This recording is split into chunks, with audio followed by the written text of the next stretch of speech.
and to retain old customer.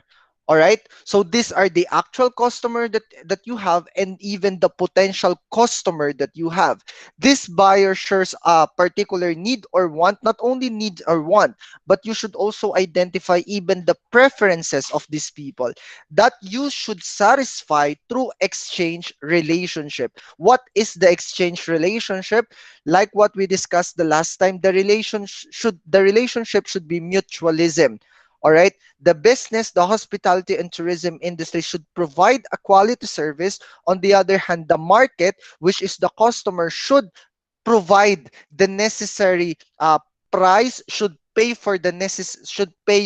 accordingly uh, to to to to actually have the so-called mutual beneficial relationship of the two parties. Now, the three step that we will do is the market segmentation, market targeting, and market positioning. Let's have it and let's discuss it one by one. So, before you're able to achieve a certain goal or a certain strategy, you need to do the very basic segmentize. All right. After segmenting, the next step is be able from the segmented group, be able to choose the best and the highest potential group, which is to target them. And once you're done, once that you targeted already the right people to consume or to buy the tourism product that you have, you will now set a certain image or positioning in them. All right. So this is a pizza. All right. I want you to imagine that each slice of a pizza represents certain characteristics. So therefore, if you have, for instance, 8 slices, you have 8 characteristics that you can use to be able to group people. In a certain market, for instance, we have 1,000 PDM students, hetero and homo. All right, when we speak about homo, they are all human beings. But now you will group them according to a certain characteristic that is common to the group. For instance, among that 1,000 people, ilan dyan ang babae, ilan dyan ang lalaki. Ilan dyan ang age bracket ay nasa ganitong level, ilan dyan ang age bracket ay nasa ganito. That explains the picture that we have today. But technically, that is the idea of market segmentation. Now, when we speak about market segmentation, by the word itself, segmentize. It is about dividing the market into distinct group who might require separate products and or marketing mixes. This talks about grouping people according to what is common to them. But definitely, there are certain variables that you consider in order for you to group one person into group A, group another person into group B, group another person into group C. There are certain variables that you consider. What are these variables? Now, you need to characterize that a market segment should be identifiable, which means that a certain group can be or should be located and can be identified. All right? So that this particular segment, it will not be difficult for you to really locate or identify them because they are there. All right? Halimbawa, you are in 1,000, you are with 1,000 PDM students. How will you able to characterize a certain market segment? You need to make sure that this particular people is something identifiable. What I meant with identifiable is that there is a certain characteristic that you can use to identify them, which I will already introduce, but later we will have a thorough discussion with that. What are those characteristics that you can use to identify a certain market group? It can be demographic. it can be geographic, it can be behavioral. All right? Pag sinabi nating demographic, how will you able to identify market segment according to demographic? Get their age, get their gender, get their religion. When it comes to geographic naman, get the place kung saan sila pinanganak, get the place kung saan sila nakatira, get for kung international ito, for instance, get the country where you can where you can actually locate them. All right, so there should be correct your market segment. One of the characteristic of market segment is that they should be identifiable. You should identify it. You have the ability to identify them, and you have the ability to locate them. Locate, not necessarily the place. What I meant with the word locate is somehow the same with the concept of the ability to be identified. These people has the ability for to be identified. Okay? Next, cohesiveness.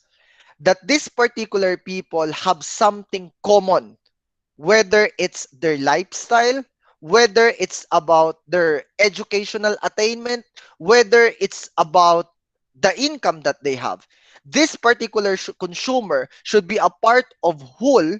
However, even if they are part of whole, they do have specific qualities that are common to all.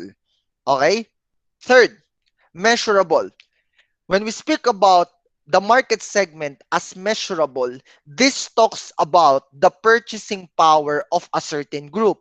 The marketer should be able to estimate the size and potential spending of the members of the market segment, how frequent they spend, how much is their disposable income, um, how mu- uh, how much is the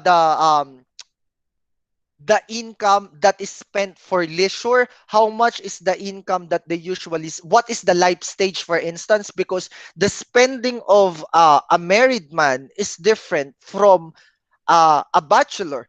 And so to speak, if the number of children is just two, so the spending of a father, a mother is different if their children are more than five. All right, it is about the purchasing power, the ability of a person to spend. Accessibility. All right.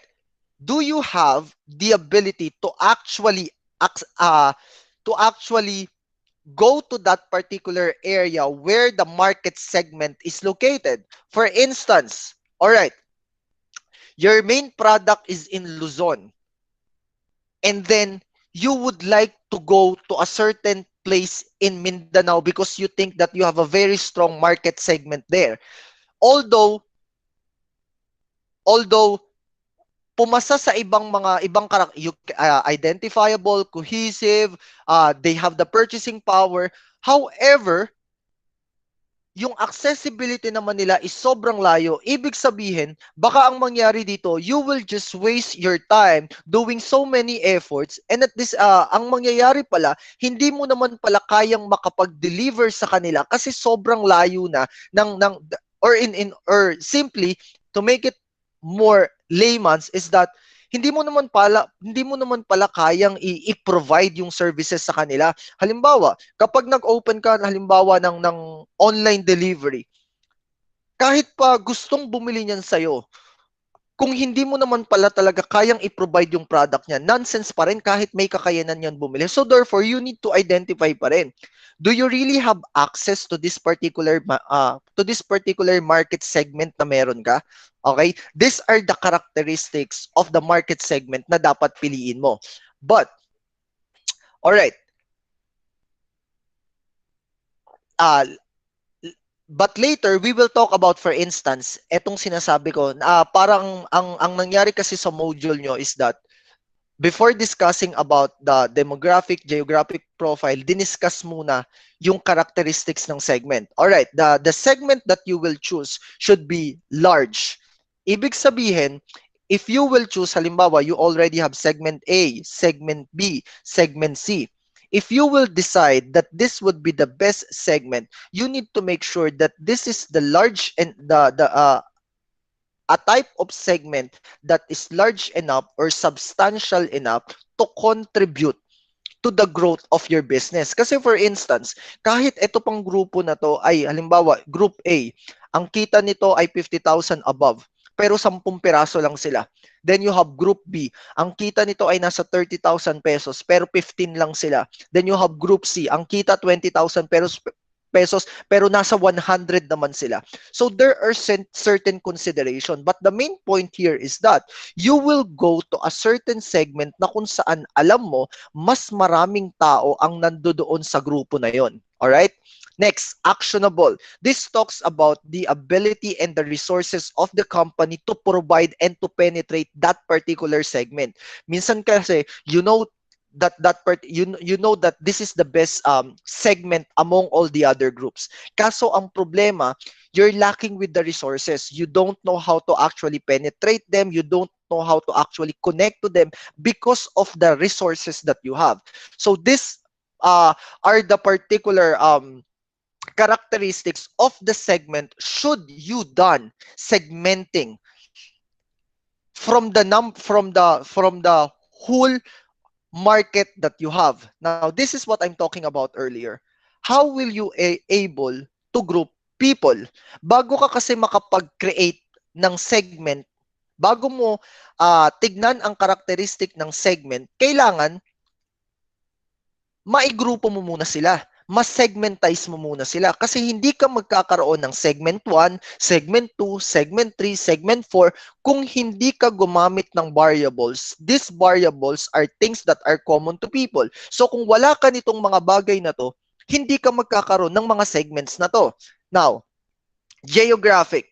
So definitely you can group people according to their different geographic location. It can be their nation, state, region, country, cities, neighborhood, barangay, town, etc., or anything that has something to do with place. All right, for instance, this is a very good example of geographic segmentation of McDonald's. So you see here, yung mga bansa, yung mga yung continent na nagko-consume ng napakaraming products ng McDonald's, alright? So, it deals with location.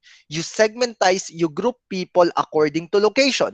Halimbawa, sa inyong lahat, alright, na estudyante ko ngayon sa marketing, sino sa inyo ang sa barangay dito, barangay dito, barangay dito, barangay dito, and so on and so forth. That is geographic segmentation. Now, second one, demographic. Demographic refers to segmenting people according to age, life cycle, gender, income, occupation, education, religion, and race. That's why in your thesis, you have a question such as, what is the demographic profile of the respondent? It's simply because sa pagbabago-bago ng demographic ng bawat tao, their preferences changes as well. Alright? Iba ang gusto ng babae sa lalaki. Iba ang gusto ng may asawa at wala. Iba ang gusto ng may considerations, I mean, ang relihiyon ay Muslim, may considerations kapag Iglesia ni Cristo, kapag Catholic. Alright? You need to also sometimes know if it's Asian, is it African, is it from Western America, is it from Southern America? It's because the culture might affect as well. So that is demographic. Next, psychographic. This deals about the social class, the personality, the lifestyle, the characteristics of a person. Okay? It affects sometimes, for instance, lifestyle. The person is workaholic. Occupation, for instance, is demographic. Is the person working or not? Yes, the person is working. All right. How will you able to describe the person when it comes to his style of working? The person is working overtime. The person is staying more than 8 to 5 hours. This explains, all right, more than the demographic side. This actually digs the deeper side of the demographic. All right. Next, you have behavioral. Behavioral in which you'll try to dissect, you'll try to look into the details of how do they celebrate Christmas.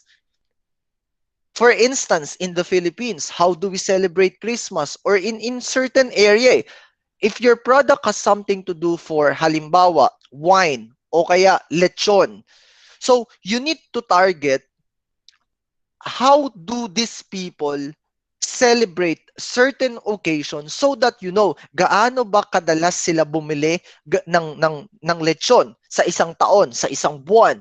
All right? Gaano ba sila gaano ba sila kadalas maghanda sa mga celebration? These are behavioral. For instance, for McDonald's to come up with certain strategies such as this one, they consider behavioral segmentation that kids usually go to McDonald's. That's why they offer birthday party. In certain places, they even gather, they even held weddings in McDonald's. So before arriving to certain programs or project or marketing activities such as this one, they consider the behavioral pattern of people.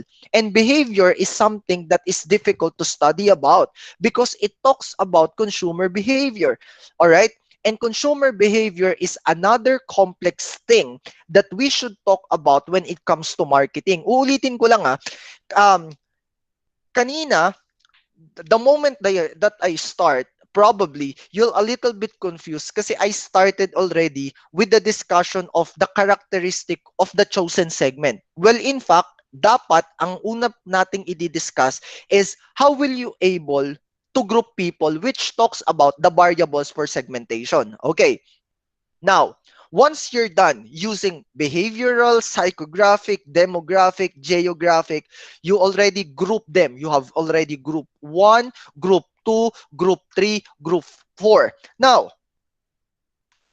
this is a very good example of the market segmentation of McDonald's. Okay, so demographic, for instance, they use demographic to segmentize. They come to realize that most of the people that go to the restaurant are kids, family, students. That's how they group it.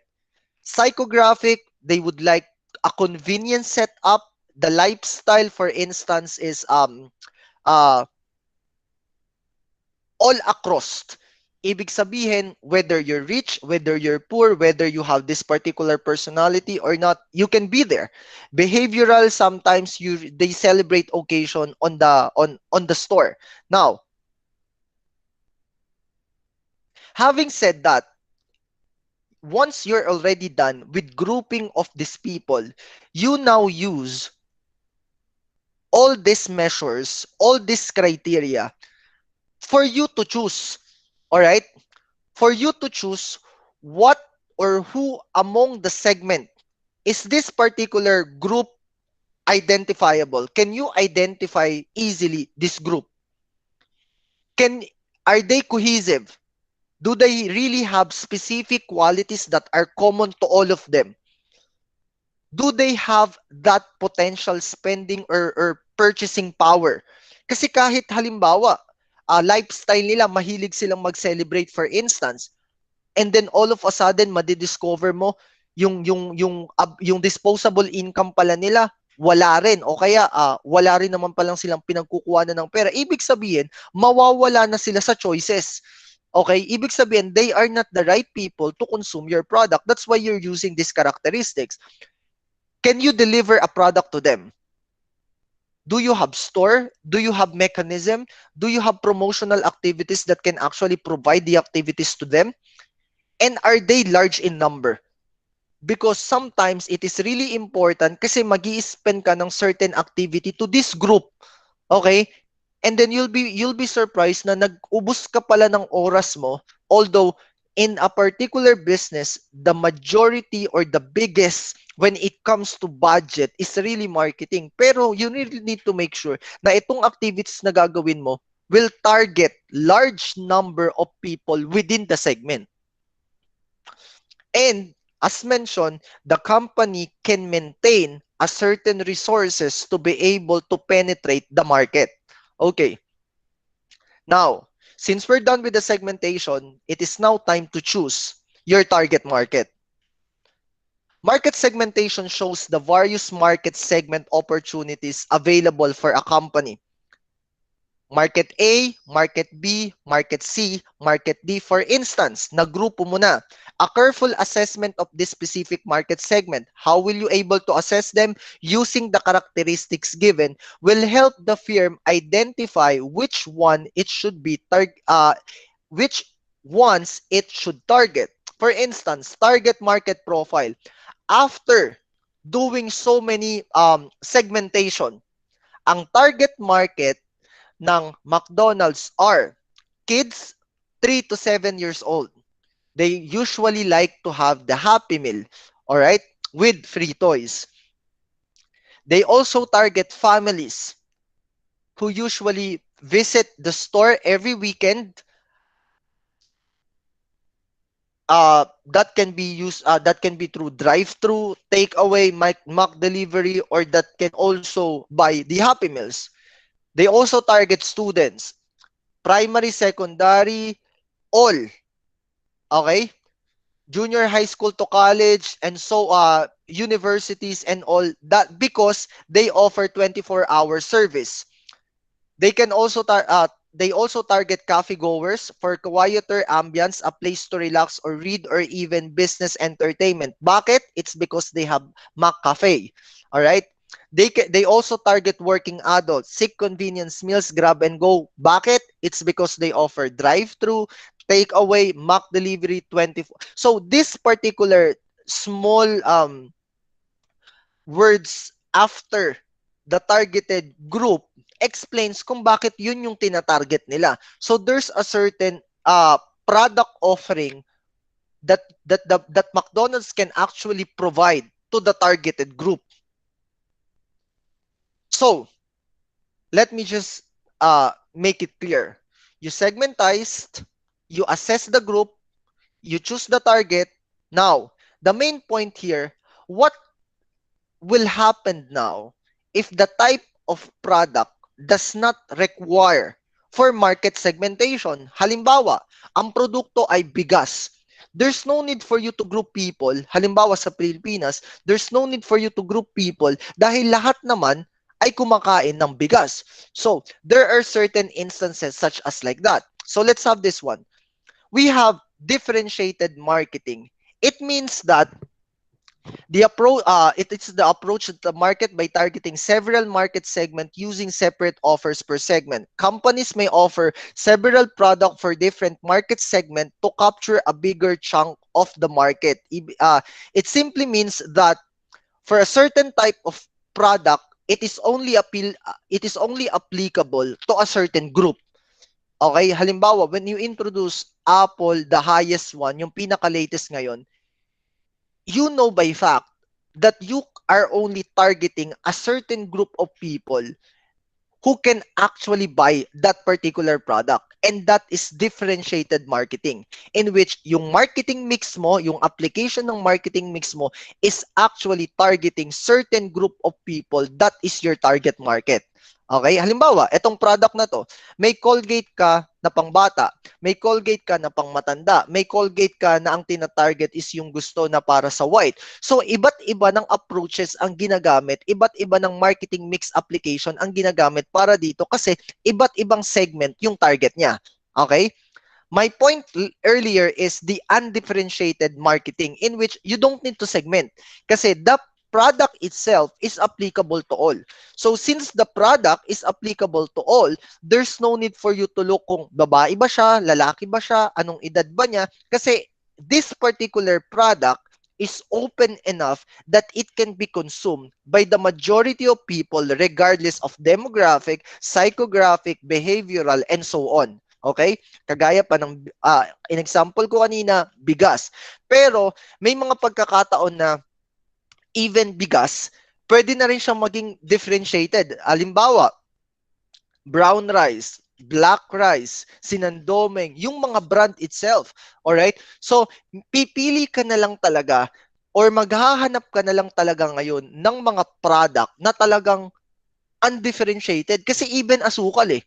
Alright? In layman's term, yung normal na asukal, maaaring isipin mo, normal na asukal, you don't need to segmentize them. Pero ngayon, even asukal, 'di ba? Merong mga asukal na stevia. So this particular product or sugar is targeting a certain group of people na gusto ng sugar pero ayaw tumaba. Okay? So, one of our activities is to really think of a product that can fall under differentiated marketing or undifferentiated marketing. Now, the next one is the concentrated. Okay, kapag sinabi nating concentrated marketing, you already chose a certain segment. You have, for instance, you have segment A, segment B, segment C. That's market segmentation. Target marketing, setting the target market, halimbawa, ang pinili mo is segment, for instance, in this one, segment 2. Ngayon, when we speak about concentrated marketing, dyan sa segment na yan, magseset ka pa ngayon uli ng panibagong mga variable that you can make them into a more smaller segment. Halimbawa, you are a tour operator. Okay? Ngayon, you segmentize people according to uh, people who are open to try extreme activities. Okay? Yun yung klase ng mga products na in-offer mo. Now, after assessing, nalaman mo na ang right target market mo pala ay nasa segment 2. Ngayon, how will you segmentize them into much more smaller group? Kahit pa halimbawa, extreme activities ang ino-offer mo, you can even dig deeper to it by asking, sino sa inyo ang magta-try na mag cliff hanging o kaya mag-scuba diving as extreme as that. Kasi malalaman mo kapag ganun klaseng tanong na yung mga tinanong mo or grinop mo na sila into much specific criterion, meron pala sa segment na to na kahit okay sila to try extreme, ang hindi magta-try ng scuba diving, ang hindi magta-try ng cliff hanging. So mas makikita mo kung paano ka makakapag-provide based on the preferences of a smaller group. All right? Halimbawa, Starbucks, kagaya nito. So, you have company you target that the best target market of a Starbucks is segment 2. Pero you can set a certain group among the segment 2 in which ano bang product ang gusto mo among all the products of Starbucks. Are you with the milk tea? Are you with the prof? Are you with the pastries? And so on and so forth. So this is practiced by companies with limited resources so that they know already to target. Alright? They know already, within that particular segment, alam agad nila kung ano ba yung gusto kesa nanguhula sila. Kapag kasi differentiated marketing, isang segment na agad yun. Okay? Without knowing directly ano ba talaga yung preference nila. So, mas madali mo siyang matatarget kapag from a particular segment, nag-create ka pa ng mas maliliit na mga segment. So, you have here undifferentiated marketing. Okay? So, ibig sabihin, lahat yan target. Whole market with one offer. Ignore segment. You have here differentiated. It's a slices of pizza. It's because a certain product may appeal to one particular segment, a certain product may appeal to another segment. Decide to target several different market segments, separate offers for each. Then you have concentrated. Other term is the niche marketing, something that is very special on the segment. Concentrate on one or few segment or niche. This is the segment, but you try to locate and study about that particular segment, all right, into another smaller segment. And then, yung niche class, probably you're thinking, from the segment, nag-niche ka na eh. Ibig sabihin, mas pinaliit mo pa siya. But there is what we call the micro-marketing. Micro-marketing deals with local marketing. A certain marketing that only happens on a specific store or a specific area that is applicable to those people in that particular area. Or individual marketing, a marketing approach that we usually done that is usually done, all right, to individual approaches, one to one person. Kaya nga 'di ba may B2B, one to one, all right? So you see here na papa-narrow ang approach niya. From undifferentiated, that is too broad. Okay? So, undifferentiated, differentiated, concentrated, micro marketing. Dati class, hanggang concentrated lang. Alright? But since it's dynamic, it's evolving, I'd like to introduce to you the concept of micro-marketing. Although, however, alright, hindi naman ito laging pinapractice, particularly in the hospitality and tourism industry. Usually, what we practice is until the concept of the concentrated or niche marketing, na talagang halimbawa, you are targeting those people according to the smallest group possible, but not into individual. Okay? So, uh, habang nag-e-evolve siya, you see na mas na-narrow down yung nagiging target market mo. So, this is how you target a certain group. Okay? Now, you already pick your target market, whether it's the whole market, a certain segment, or much smaller than the segment or an individual person. Basta it is already clear to you that that this is the right person or these are the right people to buy the product or consume the product. Now, how do you want the product to be positioned in the mind of this target market or in the market, the actual place itself? So, market positioning is developing competitive positioning. But um, going back to our discussion in strategic management, as mentioned, sometimes when it comes to competitive advantage or the position, kapag nakikita ng competitors na nagiging effective to, they can simply copy or they usually copy it kasi nga effective.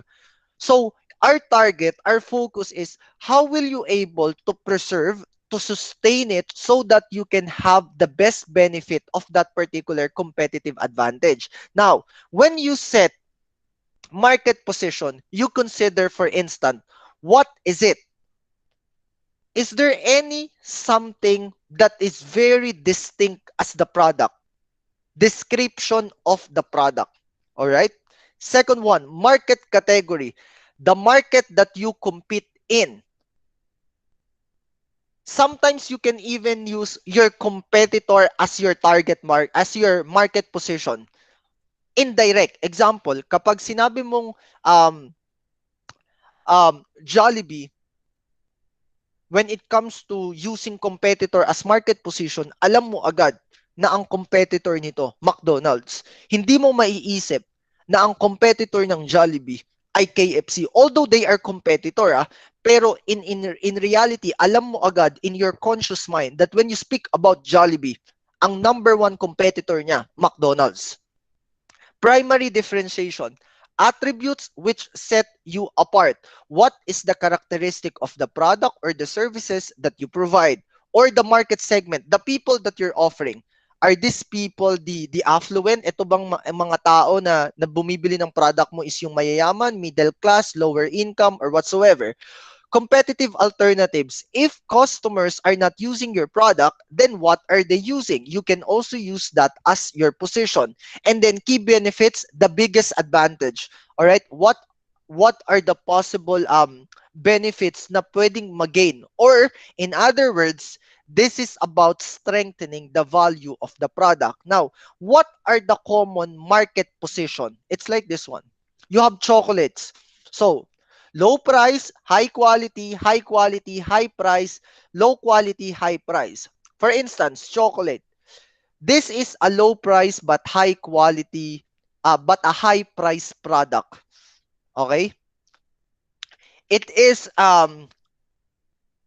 uh, a complex but a low price cell phone. So usually, combining the two or choosing one that is something distinct about the product can position, all right, can position the description or the position itself of the product in the mind of the people. However, the problem is you really need to be true with your position. Kasi for instance, when you say an unhealthy, for instance, you say a healthy version of chocolate. Alright? That is your position. Tapos pag tiningnan pala yung ingredients mo, you're not being true to it. So dapat, if you really want to set a position that would last, you really need to make sure na yun ay totoo, that you are living with that particular position. So, before we proceed with discussing about the specific tourist market, I'd like to reiterate this one. The first step is market segmentation, group people. The next step is from the group, choose the right people, target marketing. After you target them, the next step is formulate a certain message that you want to put in their mind. That is market positioning. That will be your competitive advantage. Now, let's talk about now the tourism market. Okay, who are the market of the tourism and hospitality industry? So we do have certain and we do have different classifications of market. This can be the family, the senior market, the young market, the business or the MICE segment. Let's have first the market segment. So definitely the setup of the family affects the how will they able to decide when it comes to their vacation or when it comes to their travel. The first one is if it is a joint decision making families, or the family usually talks about their vacation or about their travel. This is the type of travel is usually the longest. It is the planned travel. It's because the family decides as a whole. The family, all of the family members are consulted. That's why it is really a type of a vacation that is planned. Alright? Usually, nangyayari to kapag walang, halimbawa, yung ibang family members ay nakabakasyon na rin, yung mga batang nag-aaral ay wala na ring pasok, in advance na i-book na yung hotel, nakapag-ipon na ng maaga, nakapagplano na, nakapag-schedule. It's because it is a joint decision family, it is a joint decision making in the family when it comes to the travel. The second and third, it's a little different. All right? If the husband decides, all right, in the vacation or travel of the family, usually it is the type wherein it is expensive, or the vacation can or possibly spend more than the mother who is preparing for the vacation. Why? Because if it's the father who decides and plan for the activity, bago pa siya makapag-decide, somehow nakapag-ipon na siya. Naisip niya saan tayo sasakay, magkano yung hotel na titirahan natin, magkano yung dapat kong i-save para masustain natin yung mga activities na gagawin natin, and so on and so forth. So therefore, in advance pa lang, yung tatay nakakapag-calculate na, naiisip niya na kung magkanong pera ang dapat ilaan niya sa vacation. Alright? That's why sometimes, according to survey, a husband-dominant family who decides for trip are usually spending the largest amount of money when it comes to their vacation. Kakaiba ito if the wife decides for the vacation of the family. It's because sometimes it is the shortest and it is the smallest when it comes to the spending. It's because mother usually would choose vacations that are just close at home, kung saan pwede silang makauwi agad, because the main point is that magkaroon ng vacation. It doesn't necessarily mean na mahal ba ito? It doesn't necessarily mean na gaano ba ito katagal? Pero ang idea is makapasyal. Kaya halimbawa, ang mga travel plans ng mga nanay in general, according to survey, is that usually they will visit grandparents. All right, that will not entail so much money, but it is an example of an activity, a planned vacation of a mother. Compare kapag tatay, usually talagang magpupunta ka sa Baguio kapag nasa Maynila ka, o kaya, I'm not talking in general. I'm not talking to, probably you're thinking, sir, sa pamilya namin, it's not like that. Yes, primarily, it's simply because it can also depend. But I would like just to show a picture of the difference if all of the family members are consulted, if the father is deciding, and if the mother is deciding. Because the mother usually would really budget a money intended for other things rather than in putting up the money just for leisure. Pero again, kakaiba ang setup kung sakali naman na yung nanay, kung nanay mo naman ay negosyante, bilyonaryo, na she will not think about spending large amount of money para sa bakasyon nyo. Alright, there are certain so many considerations pa rin. Alright, that's the number one, the family market. The second market is the senior market. Usually, with the senior market, they have the money, but they don't have the time and they don't have the energy. Since they have the money, we call them as the SBI, the spend bids inheritance. All right, whatever they save during their younger years, it is the time for them to actually spend it. All right? That's why they are looking at the possible opportunity kung paano sila makakapagbakasyon. Kaya in general, if they really plan for their retirement, money is not a question to them.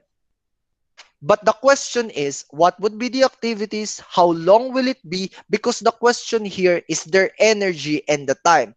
This is clearly a high level of demand for travel within the senior market. That's why they do the cruise ship that is 1 month, 6 months, o yung iba nga kahit 1 year. They have the time, but others don't have.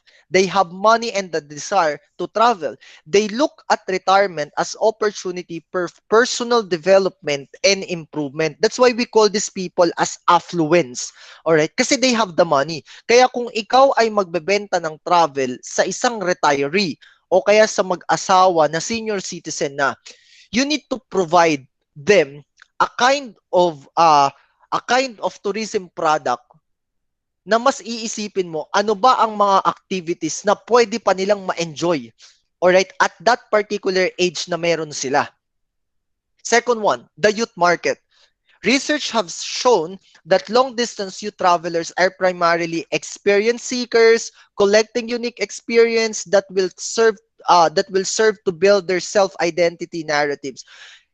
With the youth market, usually there are certain constraints. They have the energy, they have the time, but the money is limited. That's why the main intention is for them to seek new experiences, to collect memory as much as possible. It's simply because they would like to maximize the opportunity na makapag-travel sila. Sometimes nga, di ba, your consideration really is, bago ka pumunta dun sa lugar na yun, sigurado ka na ito na yung mga gagawin mo. At mamamaximize mo na talaga yung mga bagay na gagawin mo sa destination because limited lang ang pera mo. So pag nagpunta ka sa Asian country or Hong Kong, sisiguraduhin mo na yung dapat ma-visit mo dyan, mapupuntahan mo talaga. And at the same time, for instance, sisiguraduhin mo talaga na yung perang gagastusin mo ay talagang sulit. Alright? Lalo na kung if you're already working. Kasi kung working ka, aside from looking at the constraint of money, you are also considering the time na meron ka. Okay? So you have the family market, the senior market, and the youth market. Now let's talk about, as mentioned earlier, sinabi ko na the youth is one of the growing market in tourism, one of the growing tourism market. Why? One, increased participation in higher education. All right? Education purposes. Sometimes it's not only about yung formal educational trip but the idea that they go to museum. Youths today are really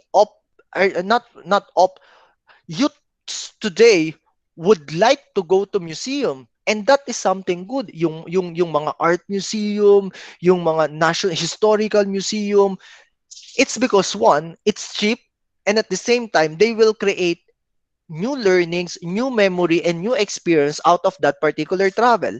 Pangalawa, increased travel budgets. They have parental contribution, they have savings, and work. Some of them do have work. Ngayon, kung sakaling wala pang trabaho, nakadepende lang sila sa savings. Pangalawa, work and travel combination. Sometimes you travel because it is already part of your work. Nagpunta ka dyan sa Baguio kasi kailangan yan sa trabaho mo. Ngayon, sinasabay mo na rin yung pagta-travel. The rise of low-budget low-cost budget airline. They can travel, they increase in terms of number. It's simply because pamura na ng pamura yung pamasahe sa mga eroplano. Minsan nga nagpipiso fare pa, di ba? So mag-aantay ka na lang talaga. Shorter employment contacts, leading to significant gaps in employment. Ngayon, after 6 months, maaaring hindi ka na ma-regular. Ngayon, kung nakapag-ipon ka at hindi ka na regular at wala kang trabaho, the next thing is that you can use or spend that time for you to travel or go to a certain vacation. Another one is that dati, sarado ang pag-iisip natin na dapat Monday to Friday nasa opisina ka. Alright, today, so that's 8 to 5. So technically, Monday to Friday, that's around 8 hours per day. Ngayon, you will just simply work Monday to Thursday, 40 hours, maaaring madagdagan yung oras na tinatrabaho mo kada araw, pero instead of working ng 5 araw, magtatrabaho ka na lang ng 4 na araw. So, mas nagkakaroon ka ngayon ng mas mahabang panahon, mas mahabang oras for leisure. Next, the global rise of the internet culture. This is very undeniable. Undeniable. The impact of internet culture on your on increasing the intention of the people to travel. For instance, kapag nakakita ka ng isang lugar na pinuntahan ng kaibigan mo, you're thinking na sana makapunta ako dyan or pupunta ako sa lugar na yan. Or kaya nga 'di ba may mga destinations na o bakit ka pa pupunta sa Indonesia? Meron namang ganito yan sa Pilipinas na ganito lang yung presyo and so on and so forth. All these things are being promoted not only with word of mouth but the power of internet. Next, growth of independent travel guidebooks or not only the independent internet travel guidebooks ang dami na ngayong mga tour operators that open their store that open their door even in a small number of people. Dati halimbawa, para makapag-travel ka, kailangan you have a certain number. Ngayon, kahit dalawa lang kayo, pwede na kayong mag-travel kasi sasama naman kayo dun sa ibang number eh. So, halimbawa, dalawa lang kayo, tapos 20 yung kasama. So, doon sa kasama nyo sa van na yon o sa sasakyan na yon, meron pa ring mga individual travelers na nandun. So, ang dami ng pagbabago, ang dami ng mga adjustments na nangyayari, allowing the youth sectors or the youth market to travel more. Okay? Okay. Let's just summarize again the type of market. So we're done with the tourism, the process of tourism marketing, yung tatlo, and then you have the 4 segment, the family, the senior, the youth, and lastly is the business market. All right, these are the people traveling, all right, na kung saan sinasabay yung pagta-travel nila sa pagtatrabaho nila, kagaya ng MICE, okay? Meetings, incentives, conventions, and exhibitions, okay? Did you understand it? Yes, sir. Are you sure? Yes po. Yes po, sir. Yes po, sir.